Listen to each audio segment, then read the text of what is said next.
ঘটনায় চাঞ্চল্য কলকাতায়। নিউ টাউনে বস্তির পর মানিকতলায় অক্সিজেন সিলিন্ডার বোঝাই গোডাউনে বিধ্বংসী আগুন।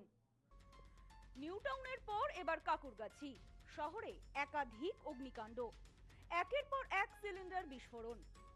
ভয়াবহ অগ্নিকাণ্ডে পুড়ে ছাই সবকিছু। আতঙ্কে বাড়ি ছাড়া স্থানীয়রা, আতঙ্ক শহর জুড়ে। ফের কলকাতায় বিধ্বংসী অগ্নিকাণ্ড। নিউ টাউনের পর এবার কাকুরগাছি। নিউ টাউনের ঘুনি ঝুপড়ির পর এবার মানিকতলা কাকুরগাছির অক্সিজেন সিলিন্ডার ভর্তি গোডাউনে আগুন। গভীর রাতে মানিকতলা থানা এলাকার ঘোষবাগান লেনে অক্সিজেন সিলিন্ডারের গোডাউনে বিধ্বংসী আগুন লাগে। প্রায় কয়েক কিলোমিটার দূর থেকে ভয়াবহ সিলিন্ডার বিস্ফোরণের শব্দ পাওয়া যায়। জানা যায়, খবর পেয়ে ঘটনাস্থলে এসে পৌঁছায় দমকলের 15টি ইঞ্জিন। রাতেই ঘটনাস্থলে যায় মানিকতলা থানার পুলিশ। ঘটনা সূত্রে জানা যায়, বুধবার রাত প্রায় 2:30 নাগাদ একটি অক্সিজেন সিলিন্ডারের গোডাউনে প্রথম আগুন লাগে।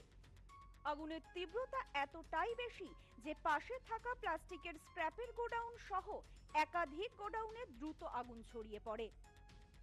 স্থানীয় বাসিন্দাদের দাবি, একের পর এক সিলিন্ডার বিস্ফোরণের জেরে ভেঙে চুরমার হয়ে গিয়েছে বাড়ির কাচের জানালা। আতঙ্কে বাড়ি ছেড়ে রাস্তায় চলে আসেন প্রচুর মানুষ।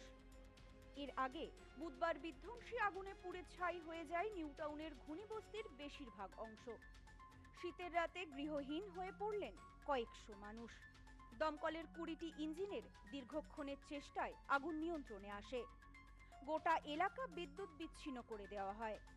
শীতের রাতে ঘুনি বস্তি জুড়ে শুধুই হাহাকার।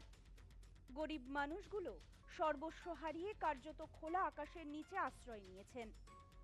মাথার উপরের ছাদের সঙ্গে ছাই হয়ে গিয়েছে পরনের কাপড়টুকুও, প্রয়োজনীয় নথি, টাকা পয়সাও। রাতে আগুন নিয়ন্ত্রণে আসে ঠিকই, তবে এদিন সকালেও ঘুনি বস্তি এলাকায় অনেক জায়গায় ধোঁয়া বেরোতে দেখা যায়। খবর পেয়ে ঘটনাস্থলে যান দমকল মন্ত্রী সুজিত বসু। তিনি বলেন, 200-র মতো ঘর পুড়ে গিয়েছে, কোনো লোক মারা যায়নি, আহতও হয়নি। এটা আমাদের সৌভাগ্য। এখানে ভালো করে তদন্ত হবে, কাল ফরেনসিক হবে। বিধায়ক আছে, তারাই করছেন।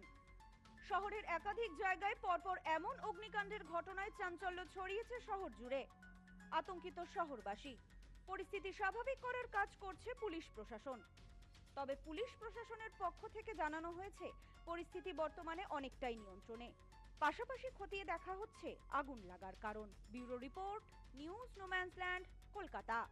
সম্প্রীতি guest house hotel and restaurant. সমস্ত আধুনিক সুবিধাযুক্ত AC double bedroom, standard double bedroom, twin bedroom, deluxe double bedroom. আমাদের হোটেলেই রয়েছে বাঙালির খাবার সহ মাল্টি কুইজিন রেস্টুরেন্ট। শহরের মধ্যে অথচ সম্পূর্ণ নিরাপদ পরিবেশে থাকা খাওয়ার একমাত্র ঠিকানা Sampriti guest house hotel and restaurant, Chakdah road, টবাজার, বনগাঁ। ফোন 03215257603।